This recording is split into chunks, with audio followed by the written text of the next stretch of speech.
Alrighty people, how's all doing? So this is just like a wee update video on my wee homebrew kit and my wee microbrewery.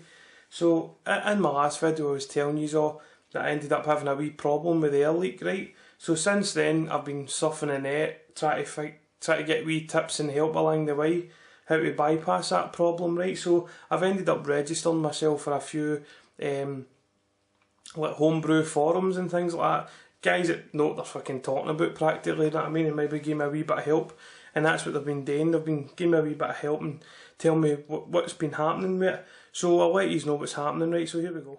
So there's my wee homebrew kit there, people, still wrapped up. So in my last video I was telling you I ended up springing an air leak in this, right?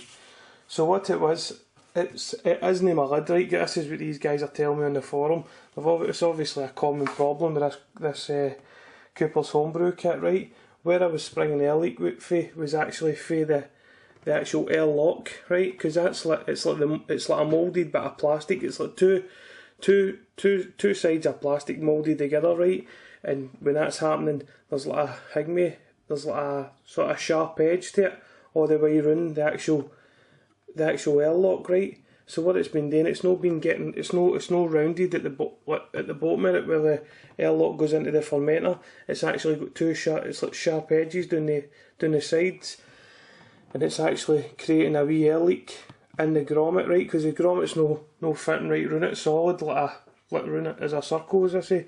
So the wee guys, the guys on the guys on these homebrew forums told me the best thing for me to do is take the airlock off it and shave down these rough edges that's round the side of it, and then you'll have an airtight seal when you put it back in. So that means that in my last video that I said to you, once the fermentation stops, I need to bottle it straight away. But now that I know there's an airtight seal in it, I don't need to do that. And what they've been telling me on this homebrew forum thing is try and leave your beer sitting for as long as you can. The longer it sits, the better the beer it is, right? Because I don't know the process of what happens, right? But you're meant to get a better beer out of it, right? Actually, in the homebrew, in the Cooper's homebrew, well, no, the wee booklet thing, it says in it, after 10 days in the fermenter, you can actually bottle it, right? But on these online forums that I've signed up for, they say if you do that, you're going to get a beer that tastes like shit, and you'll probably no ever want to do it again.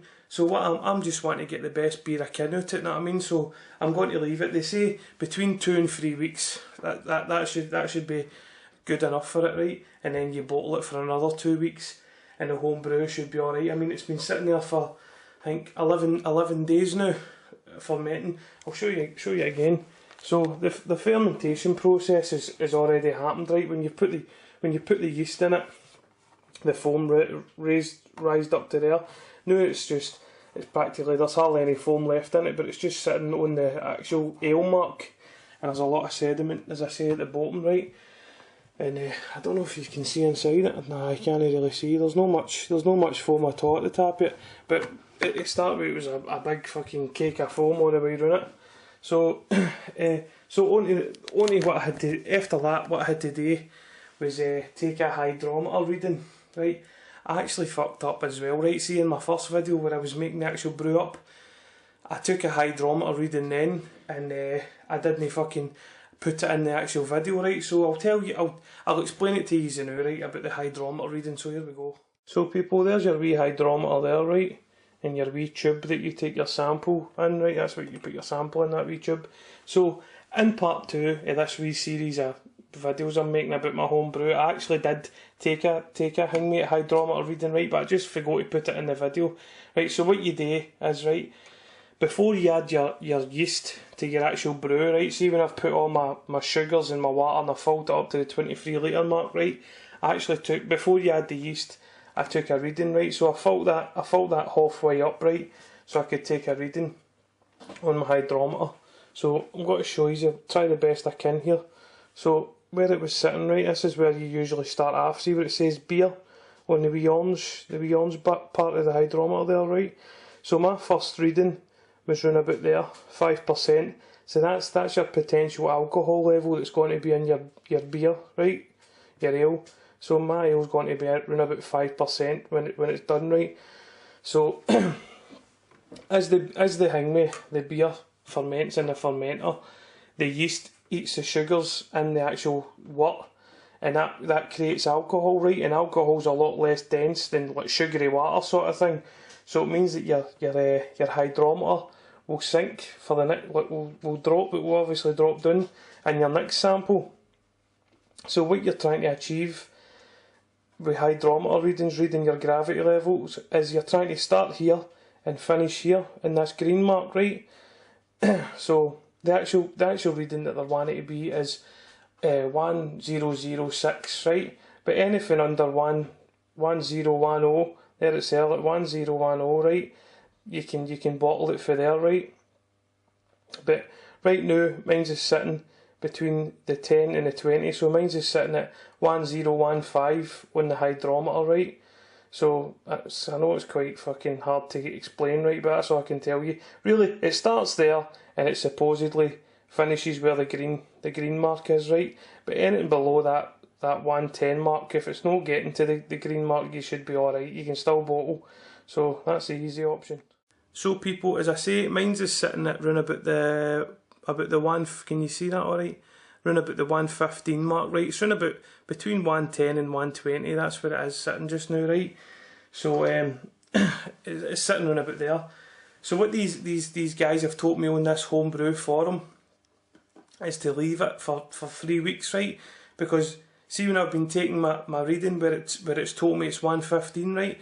It's been in this wee sort of cylinder thing, right? So you can actually taste your beer. You can actually taste it, right? It's obviously going to be flat, right? Because it's not carbonated yet. It gets carbonated when it gets put in the bottle with the wee carbonation drops.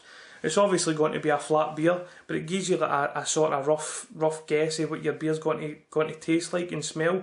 And I'd advise you to always do that, because you want to, I mean, if there's a bad smell off it or there's a bad taste off it, your beer's probably infected, right, and you just need to get rid of it. There's no point in fucking having it sitting there if it's fucked, know what I mean?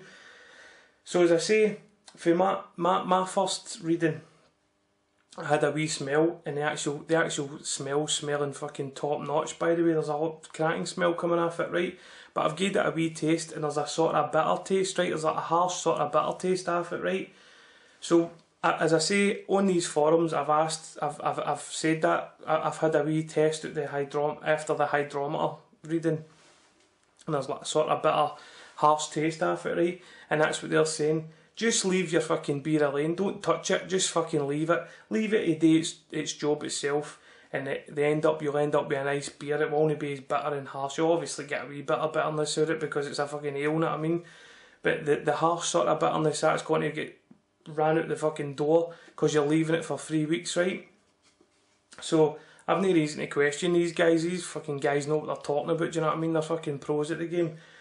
So as I say, people, that's just a wee update on Higme, on the Cooper's homebrew. I mean, I thought I was going to be able to bottle it a wee bit quicker, right? But I want a fucking half decent beer. I don't want to end up fucking bottling it, drinking it, and it's tasting, as I say, that wee bitter harsh taste, and I fucking don't like it, and then I don't want to do it again, do you know what I mean? So I want to get the best beer I can out of the kit that I've bought, do you know what I mean? So I'm going to take these guys' advice on this forum and leave it a wee bit longer. So that's it, people. If I take another maybe hydrometer reading, I'll show you the next hydrometer reading, and hopefully it's below the 110 mark, and we'll try and get it bottled as soon as we can. As I say, it's been 11 days or something like that. If it's been sitting in the fermenter, it looks as if it's been doing it the right job, and on these forums it showed me how I sprung my wee air leak, so that was a good wee tip. So everything's going well, but the only thing is I just need to leave it a wee bit longer. So that's it, people. I'll try and hit these up with